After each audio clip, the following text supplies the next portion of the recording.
الحمدللہ والصلاة والسلام علی رسول اللہ وعلی آلہ اصحابہ اجمعین وبعد اعوذ باللہ من الشیطان الرجیم بسم اللہ الرحمن الرحیم والعصر ان الانسان لفی خسر الا الذین آمنوا وعملوا الصالحات وتواصوا بالحق وتواصوا بالصبر وبعد وقال النبی صلی اللہ علیہ وسلم قد افلح من اسلم وبعد رب اشرح لی صدری ویسر لی امری واحلل عقدۃ من لسانی یفقہوا قولی اما بعد۔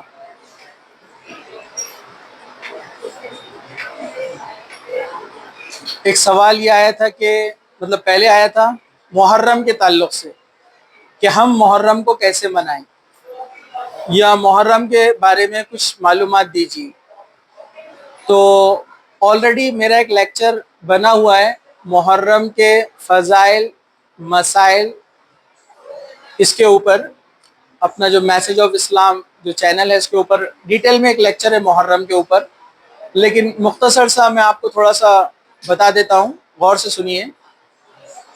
محرم یہ حرمت والے مہینوں میں سے ایک مہینہ ہے۔ حرمت والے مہینے کسے بولتے ہیں؟ جن مہینوں میں لڑائی جھگڑا جنگ و جدال اللہ تعالیٰ نے منع کیا ہے۔ کیوں منع کیا ہے؟ یہ اللہ تعالیٰ کا حکم ہے اور آزمائش کے طور پر کہ بندے اس کی بات مانتے ہیں یا نہیں۔ اللہ کے رسول صلی اللہ علیہ وسلم کے زمانے سے پہلے، آپ کے آنے سے پہلے دین ابراہیم میں یعنی ابراہیم علیہ السلام سے یہ چیز چلی آ رہی تھی، 4 مہینے حرمت والے ہیں، قرآن میں اس کا ذکر ہے۔ اب یہ 4 مہینے کون سے ہیں؟ ذی-القعدہ، ذی الحج، محرم۔ پچھلے جو 2 مہینے گئے ذی-القعدہ اور ذی الحجہ جس میں حج ہوتا ہے، یہ اسلامی تاریخ کے اعتبار سے سیکنڈ لاسٹ اور لاسٹ مہینہ ہے۔ ذی-القعدہ سیکنڈ لاسٹ ہے اور ذی الحجہ لاسٹ ہے، اور پہلا مہینہ پھر محرم، تینوں ایک ساتھ ہے، ذی-القعدہ، ذی الحج، محرم، اور یہ چوتھا الگ سے آتا ہے رجب۔ یہ 4 مہینے حرمت والے ہیں۔ حرمت والے مطلب ریسپیکٹیبل، تعظیم والے، اس میں اللہ تعالیٰ کی عبادت کثرت سے زیادہ کرنی چاہیے۔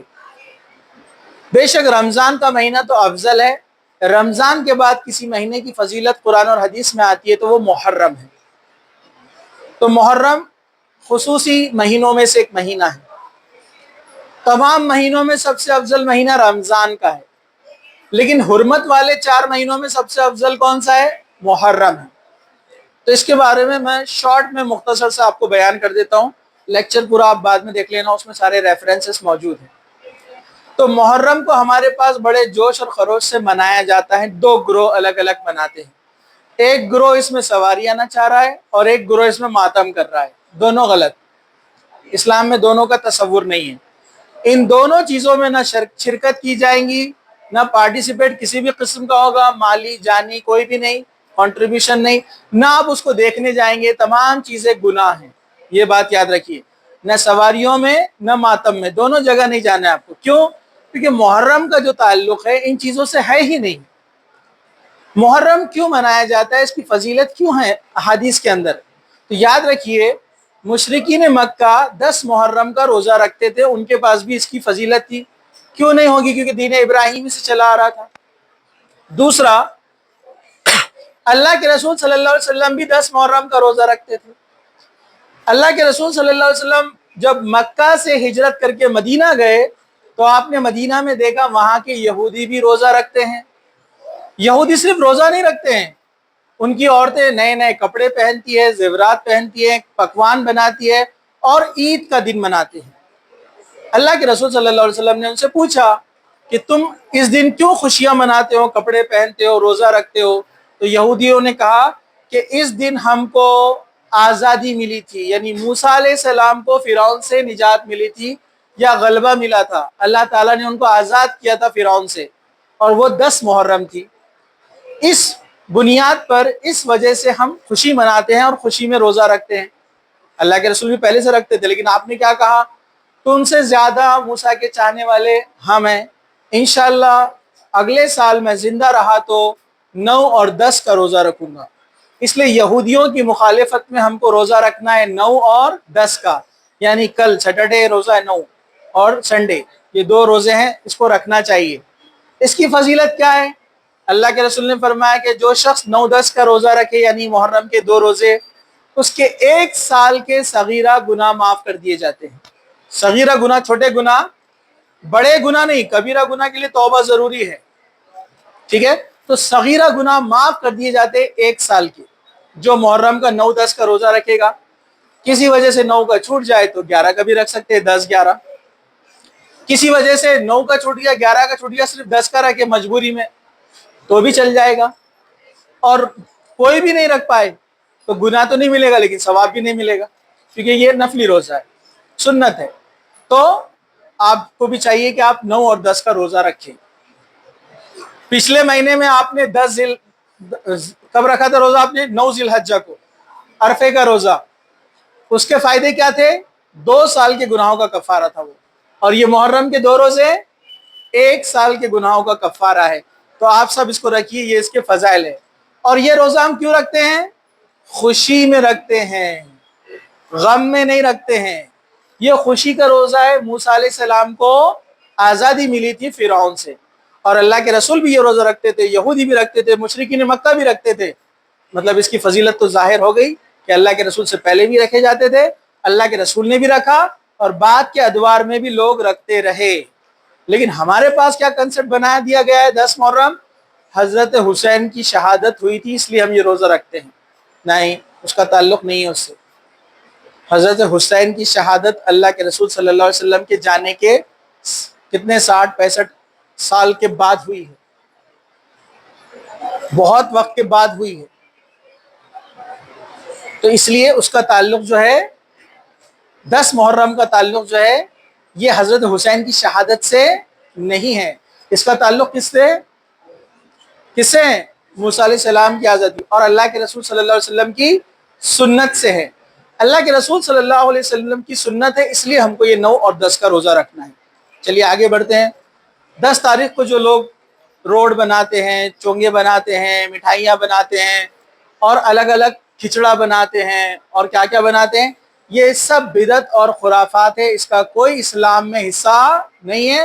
ثواب تو نہیں، گناہ ملے گا آپ کو بدعت کرنے کا۔ بدعت کہتے ہیں دین میں کوئی بھی نئی چیز کو شامل کرنا۔ 10 محرم کو لیکن یہ بات بھی صحیح ہے کہ حضرت حسین کی شہادت ہوئی، کوفہ والوں نے دھوکے سے آپ کو مار دیا۔ لیکن کیا صرف حضرت حسین کی شہادت پر غم منانا چاہیے؟ ان کے بھائی حضرت حسن کو بھی شہید کیا نا، تو ان کا غم کیوں نہیں مناتے ہیں؟ حضرت علی جو ان کے والد ہیں دونوں کے، ان کو بھی شہید کیا گیا، فجر کی نماز سے پہلے ان کو تلوار سے حملہ کیا گیا تھا، ان کی بھی شہادت ہوئی، اس کا غم نہیں منائیں گے؟ حضرت عمر کی بھی شہادت ہوئی، نماز کے اندر ان کو مارا گیا خنجر۔ اسی طرح آپ دیں گے حضرت حمزہ، اللہ کے رسول صلی اللہ علیہ وسلم نے فرمایا میرا چچا شہیدوں کا سردار ہے۔ اب جو شہیدوں کا سردار ہے اس کا غم نہیں منائیں گے آپ؟ تو اس سے پتہ چلتا ہے کہ دشمنوں کی سازشوں میں سے ایک سازش ہے کہ صحیح کو غلط اور غلط کو صحیح کر کے خلط ملط کر کے اسلام کی تصویر کو بگاڑا جائے۔ بے شک حضرت حسین کی شہادت پر ہم کو غم ہے، افسوس ہے، ہمیں جو ہے اس کا احساس بھی ہے کہ جنہوں نے کیا غلط کیا، وہ کافر تھے جنہوں نے ان کو شہید کیا، اور اللہ تعالیٰ اس کا حساب لے گا۔ کون صحیح کون غلط وہ ہم اس بحث میں ابھی نہیں پڑھتے ہیں، صرف ہمیں یہ دیکھنا ہے جو 10 تاریخ کا فضیلت تھی، جو محرم ابھی آیا ہے۔ دوسرا ایک پوائنٹ یہ ہے، کچھ لوگ کیا کرتے ہیں، 1 محرم سے شروع ہو گئے تھے میسیجز میں کو بھی آ رہے تھے، happy new year, happy new Islamic year. تو یہ کہاں سے آپ نے دیکھا؟ اللہ کے رسول صلی اللہ علیہ وسلم کے زمانے میں محرم پہلا مہینہ نہیں تھا۔ اللہ کے رسول صلی اللہ علیہ وسلم کے زمانے میں کوئی مہینہ ایسا نہیں تھا کہ یہ فرسٹ ہے، یہ سیکنڈ ہے، یہ تھرڈ ہے۔ اس کی جو سیکوینس ہے کب سے شروع ہوئی؟ حضرت عمر کے زمانے میں، کیونکہ پہلے ضرورت نہیں تھی سیکوینس بنا، سیکوینس تو تھا، جیسے حجۃ الوداع کے ٹائم یعنی ذی القعدہ جو گیا نا ابھی پیچھے، ذی الحجہ، اللہ کے رسول صلی اللہ علیہ وسلم نے ذی الحجہ میں خطبہ دیا، اور خطبے میں کیا کہا؟ زمانہ گھوم گھام کر اپنی اصلی حالت میں آ گیا ہے۔ مطلب آج جو ذی الحجہ ہے، ذی الحجہ کی جو 9 تاریخ ہے، 10 تاریخ جو بھی ہے، آپ نے جب خطبہ دیا تھا، یہ بالکل وہی تاریخ ہے جو اللہ تعالیٰ نے بنائی ہے۔ کیوں؟ ایسا کیوں کیا کہا اللہ کے رسول صلی اللہ علیہ وسلم نے؟ کیوں؟ اس سے پہلے مشرکین مکہ والے کیا کرتے تھے؟ مہینوں کی گنتی کو کیا کرتے تھے؟ آگے پیچھے کرتے تھے. اس لیے قرآن میں اس کا ذکر ہے، مہینوں کی گنتی کا ہیر پھیر کرنا کفر ہے. اللہ تعالیٰ نے قرآن میں کہا کفر ہے. تو یہ لوگ مہینوں کو آگے پیچھے کرتے تھے. کیوں کرتے تھے؟ ذی-القعدہ، ذی الحجہ، محرم تینوں ایک ساتھ آتے تھے، تینوں حرمت والے ہیں، اس میں جنگ جدال نہیں کر سکتے. اور بہت سارے مشرکین مکہ کا جو گزارا تھا لوٹ مار پہ تھا، قافلوں کو لوٹتے تھے جا کر. اب 3 مہینے لوٹ مار نہیں کرنا ہے، بیٹھنا ہے گھر میں، تو دھندا خراب ہو جائے گا نا. تو کیا بولتے تھے خود سے دل سے؟ ذی-القعدہ، ذی الحجہ، محرم نہیں ہے بولتے، اگلا محرم بعد میں آئیں گا بولتے، سفر کے بعد. اپنے دل سے مہینوں کو چینج کرتے تھے شکار کرنے کے لیے، حملہ کرنے کے لیے. تو اللہ تعالیٰ نے کہا کہ کفر ہے مہینوں کو آگے پیچھے کرنا. لیکن اللہ کے رسول نے جب خطبہ دیا تو کہا کہ زمانہ گھوم گھام کر اپنی اصلی جگہ پر آ گیا. اب جو ذی-القعدہ ہے وہ ذی-القعدہ ہی ہے، اب سیکوینس صحیح چلے گا. تو سیکوینس تو برابر ہو گیا، لیکن محرم پہلا مہینہ رہے گا، یہ اللہ کے رسول نے ایسے نہیں کہا تھا، سنت میں نہیں تھا یہ. لیکن حضرت عمر کے زمانے میں جب اسلامک ایکسپانشن ہوا، اسلامی حکومتیں پھیلتی گئی، اب ایئرلی اکاؤنٹ مینٹین کرنا ضروری ہے نا، کہ بھائی زکوٰۃ یہ مہینے سے لے کر یہ مہینے تک جمع کی جائیں گی. کیونکہ زکوٰۃ کب آپ پر ہوتی ہے فرض؟ جو جمع رقم ہے اس پر 1 سال گزر گیا تو. اب 1 سال گزرا، معلوم کیسا پڑے گا؟ سال کی نہ بگننگ ڈیٹ معلوم ہے نہ اینڈنگ ڈیٹ معلوم ہے. جیسے اپنے پاس اکاؤنٹ سسٹم کیسے چلتا ہے؟ 1 اپریل سے 30 مارچ اگلے سال کی، معلوم ہے نا. تو ویسے اب حضرت عمر نے کہا اپنے پاس سسٹم تو ہونا چاہیے. تو پھر سب نے مشورہ کیا کہ کون سے مہینے کو نمبر 1 پہ رکھا جائے.